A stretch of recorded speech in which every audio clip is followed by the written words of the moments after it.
Les objectifs de la CENI dans le cadre de la refonte totale de la liste électorale n'ont pas été atteints. La CENI s'est dégagée de toute responsabilité face à cet échec. Cette commission en charge des élections n'a pas hésité à déclarer que le pays tout entier est responsable de ces résultats vivement critiqués par les observateurs de la vie nationale. Plus de 12 000 lois sur l'environnement, la corruption et le blanchiment d'argent ont été regroupées afin de faciliter l'application de la loi à Madagascar. Une aide de l'USAID et de la société civile œuvrant dans la protection de l'environnement. Un soutien sous forme d'outils juridiques qui a été remis aux autorités ce jour. À la une de l'actualité internationale, en Israël, les manifestations s'intensifient à Tel Aviv alors que des Israéliens occupent une grande artère pour protester contre la réforme judiciaire du gouvernement.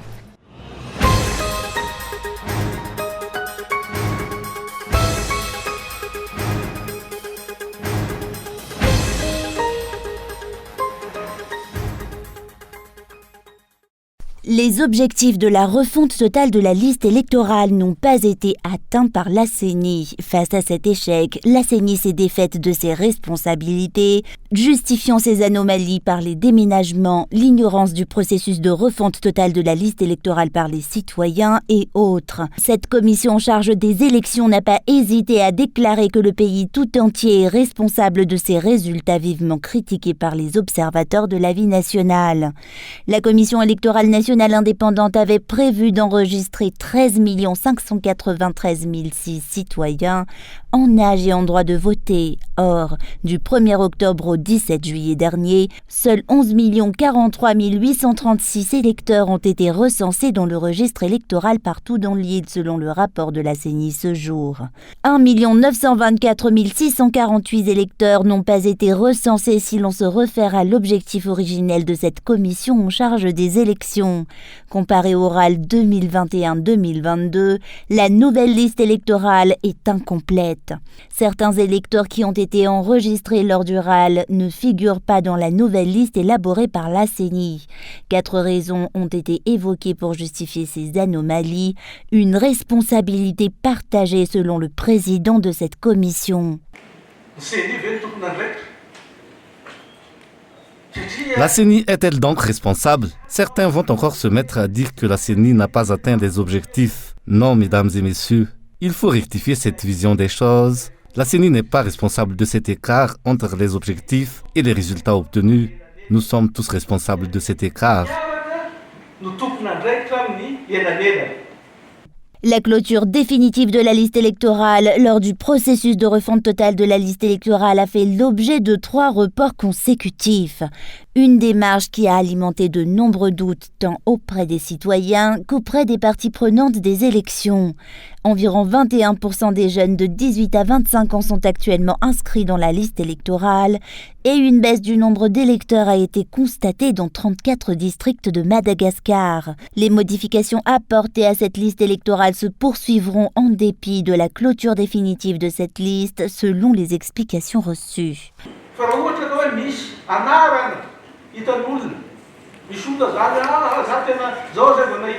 Si un électeur constate que son nom a été mal orthographié dans la liste électorale, j'estime que ce n'est pas un crime de procéder à une rectification de son nom, et cela jusqu'au jour de l'élaboration et de l'impression des cartes d'électeurs. Seule l'intégration de nouveaux électeurs dans cette liste est interdite.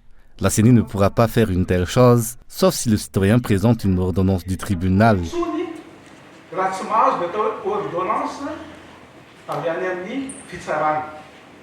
Ce sont les comparaisons de la nouvelle liste électorale avec le RAL qui ont été apportées par la CENI ce jour. Or, aucune explication supplémentaire n'a été apportée concernant le nombre d'électeurs inscrits après les reports successifs de la clôture de la liste électorale.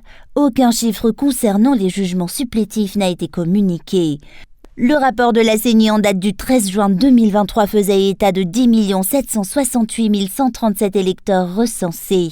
Ces chiffres ont connu une augmentation en 38 jours. 275 699 électeurs de plus ont été recensés. La durée de la refonte totale de la liste électorale n'a cessé de se prolonger et a duré 10 mois dans le pays.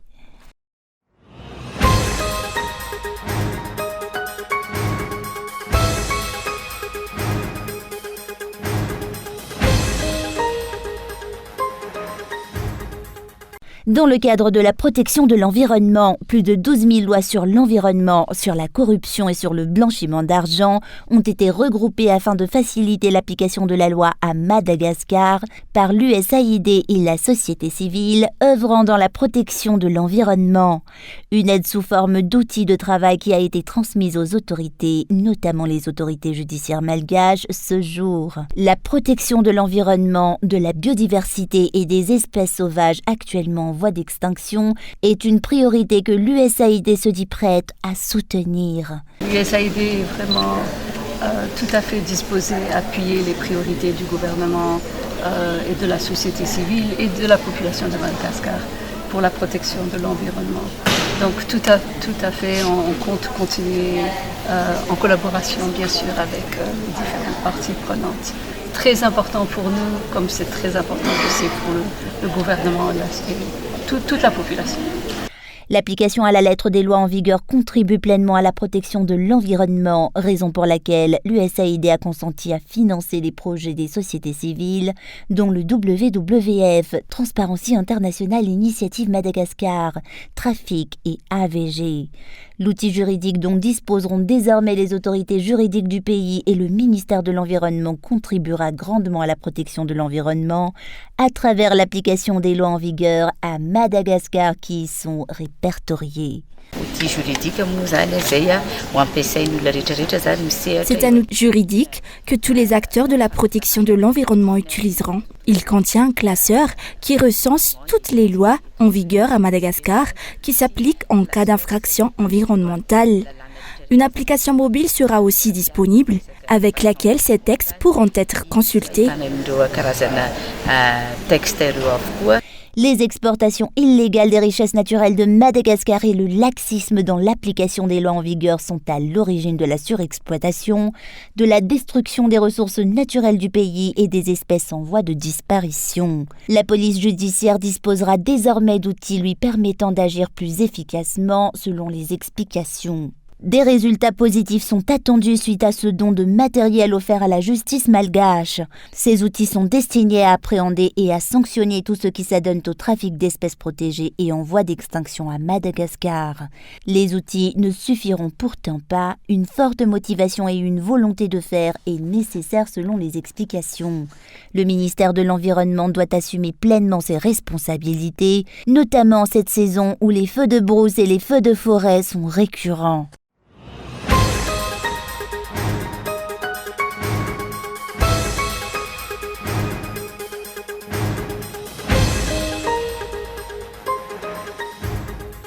Les jeunes MMM demandent à ce que la ministre de l'Enseignement supérieur et de la Recherche scientifique soit auditionnée par la Commission sociale, culturelle et communication du Sénat suite à la fuite de sujets du baccalauréat et des troubles que cet incident a engendré à l'échelle nationale. Une doléance que ces jeunes membres du parti Malagas Miaramieng ont déposée auprès du sénateur de Madagascar, élu au nom du parti MMM et président de la Commission sociale, culturelle et communication au niveau de cette institution. Les fuites de sujets sont récurrentes, dénoncent ces jeunes du parti Malagas Miaramieng. Des explications sont nécessaires. Une demande d'audition a été déposée au ministère de l'Enseignement supérieur et de la Recherche scientifique ce jour par ce sénateur de Madagascar.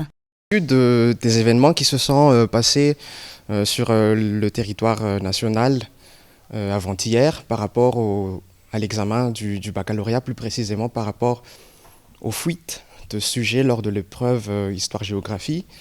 Nous, jeunes MMM, nous avons demandé à nos élus auprès du Sénat de Madagascar, qui est en même temps le président de la commission sociale, culturelle et communication au niveau de cette institution, qu'il puisse auditionner, que la commission puisse auditionner la ministre de l'Enseignement supérieur et de la Recherche scientifique pour qu'elle puisse apporter davantage d'éclaircissements par rapport à la fuite de ce sujet.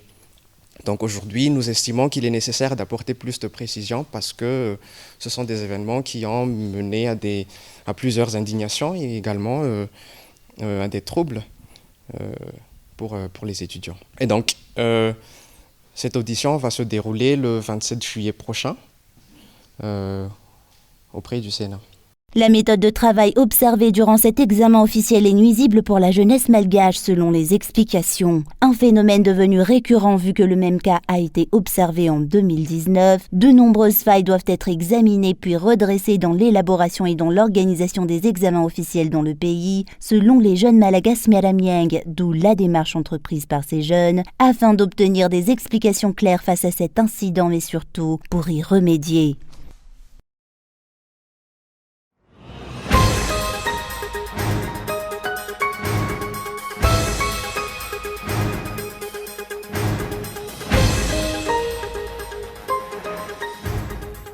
Madagascar a obtenu le label cacao fin et a remporté le trophée du meilleur cacao au monde lors du salon international qui s'est déroulé aux Comores du 6 au 9 juillet dernier. Une victoire qui prouve la qualité supérieure du cacao malgache et du savoir-faire des artisans malgaches selon la ministre de l'Artisanat et du Métier. La production de cacao de Madagascar se démarque des autres de par sa qualité et de par son traitement par les artisans malgaches, a-t-elle déclaré.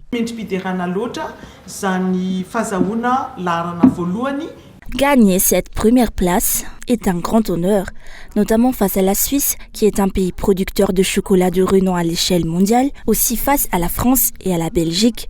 Nous produisons du chocolat bio.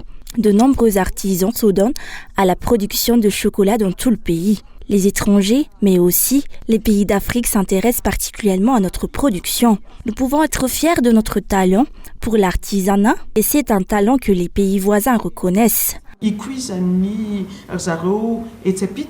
Madagascar a reçu une invitation à assister à une exposition sur l'artisanat à Brazzaville, la capitale de la République du Congo, au Bénin et en Guinée, qui se tiendra prochainement.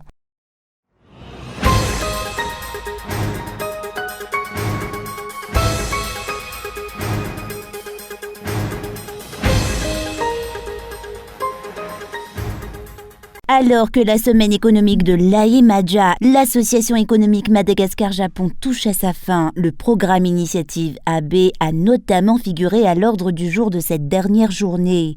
Le programme Initiative AB est une initiative d'éducation dans le secteur des affaires destinée aux jeunes Africains. Le programme offre à ces derniers l'opportunité d'obtenir un diplôme de master dans une université japonaise.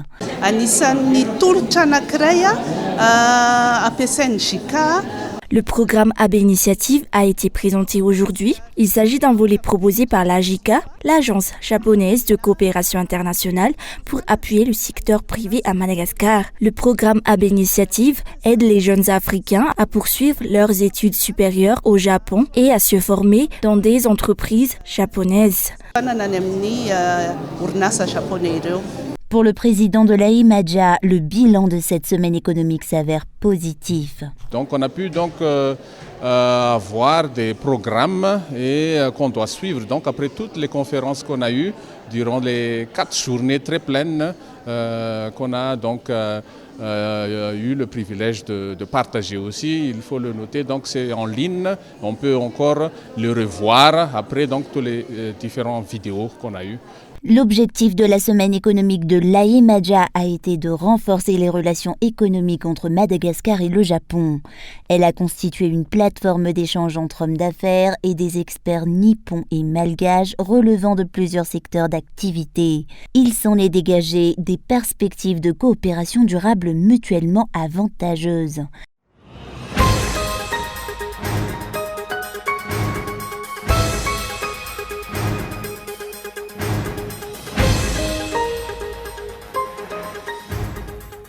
À un mois de la tenue des Jeux des îles de l'océan Indien que Madagascar devra accueillir, aucun financement n'est encore avancé par l'État et le ministère de tutelle pour la préparation de ces Jeux. Les fédérations commencent à hausser le ton vu que les performances des athlètes risquent d'être affectées par la situation. Ces derniers, soutenus par leurs fédérations respectives, continuent de s'autofinancer jusqu'à ce jour. Or, ils devront porter haut les couleurs de Madagascar. Les infrastructures nécessaires aux Jeux des îles de l'océan Indien ne semblent toujours pas prêtes alors que cette compétition se tiendra en août prochain. En ce qui concerne les infrastructures nécessaires à la nation pour les Jeux des îles de l'océan Indien, c'est le ministère qui est en charge de cet aspect des préparations. Le ministère de tutelle est le seul à pouvoir déterminer le temps nécessaire aux constructions. Ils ont communiqué à la fédération que la piscine qui servira aux compétitions lors des Jeux des îles sera à Windhoek. Aucun financement n'a été débloqué par le ministère de tutelle jusqu'à ce jour, déplore la Fédération de lutte. La Fédération lutte seule pour assumer les besoins des lutteurs jusqu'à ce jour. Les fédérations, dont la Fédération de lutte et de kickboxing, continuent de se mobiliser pour trouver les financements nécessaires. Les préparations sont incomplètes vu que les moyens sont insuffisants. Les athlètes doivent s'y faire et se contenter des moyens et du soutien que peuvent leur apporter leurs fédérations respectives. On peut dire que nous sommes actuellement en pleine préparation. Les entraînements sont très durs. Pourtant, les mesures d'accompagnement nécessaires à cette étape ne sont pourtant pas encore prises. Ce ne sont pas uniquement les Jeux des îles de l'océan Indien que certains athlètes préparent. Certains doivent aussi se préparer pour les Jeux de la francophonie qui se tiendra à Kinshasa à partir du 28 juillet et le championnat du monde. Or, les préparations nécessaires à de telles compétitions ne sont pas aux normes. Les impacts de cette situation sur les résultats seront forcément négatifs selon les coachs. Les impacts se feront probablement sentir au niveau des résultats. Cette conséquence est à craindre, vu qu'en ce qui concerne la lutte, cela implique principalement la force physique. Les efforts physiques sont très intenses. Certains doivent gagner du poids et gagner en masse musculaire, d'autres doivent perdre du poids. La diète des athlètes doit être bien pesée et aux normes. Les fédérations et les athlètes malgaches, même inquiets, continuent d'espérer de bons résultats lors des Jeux des îles de l'océan Indien. En dépit des faibles moyens dont ils disposent, ils poursuivent leur préparation dans l'attente d'une prise de responsabilité rapide de l'État malgache et du ministère de tutelle, conformément à ce qu'a promis le président de la République malgache.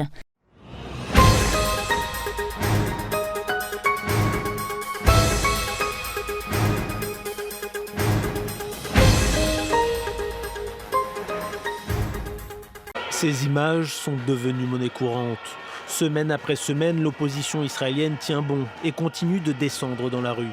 Elle réclame toujours le retrait du projet de réforme judiciaire, voté en première lecture, mais pas encore formellement adopté par le Parlement.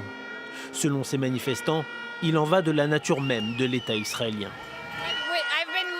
Je suis de plus en plus inquiète par les développements en Israël. J'ai fait l'Alia et suis venue vivre ici il y a 4 ans. J'ai construit une famille ici, j'ai une fille. C'est désormais important pour moi que ma fille grandisse dans une démocratie, comme ça a été mon cas, et je veux protéger ce droit pour elle, pour moi, pour ma fille, pour tous les Israéliens qui aiment la démocratie. Le Premier ministre Benjamin Netanyahou assure que sa réforme va permettre de renforcer la démocratie. Dans la rue, les manifestants craignent au contraire que cela enclenche une dérive autoritaire, même si l'une des clauses les plus polémiques a été abandonnée il y a plusieurs mois. Le texte renforcerait considérablement le pouvoir politique sur le judiciaire. Il permettrait notamment à des personnalités condamnées de devenir ministres. Israël restera démocratique et libéral. Il ne deviendra pas un État régi par la loi juive et protégera les droits de tous les citoyens. Le chef du gouvernement a assuré jeudi que sa porte restait ouverte pour des négociations, mais il ne met pas son projet sur pause pour autant. Et les derniers votes sur le texte sont prévus dès ce lundi à la Knesset. Les opposants se retrouveront pour de nouvelles manifestations géantes dans tout le pays samedi soir.